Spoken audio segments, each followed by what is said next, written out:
নমস্কার, ইতিহাসে আজকের দিনে কি রয়েছে দেখে নেব। 1621-এ উত্তর ভারতের কাংড়া দুর্গ মোগল সম্রাট জাহাঙ্গীরের দখলে আসে। 1791-এ আমেরিকায় প্রথম ক্যাথলিক কলেজ প্রতিষ্ঠিত হয়।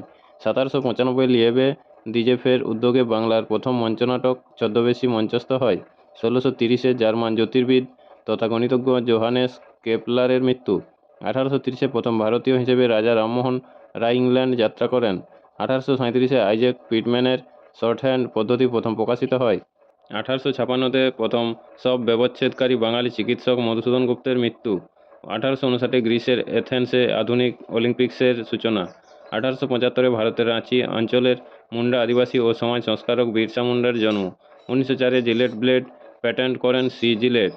1913-তে রবীন্দ্রনাথ ঠাকুরের নোবেল পুরস্কার লাভ হয়। 1924-এ কলকাতা কর্পোরেশনের মুখপাত্র মিউনিসিপ্যাল গেজেটের প্রথম সংখ্যা প্রকাশিত হয়। 1949-এ মহাত্মা গান্ধীকে হত্যার দায়ে ফাঁসি হলো নাথুরাম গডসে এবং নারায়ণ আপ্তের।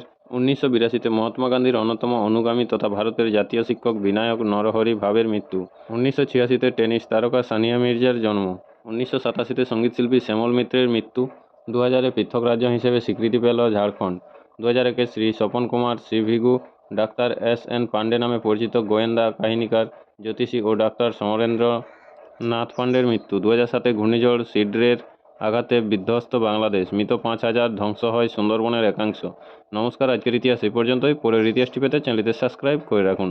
ধন্যবাদ।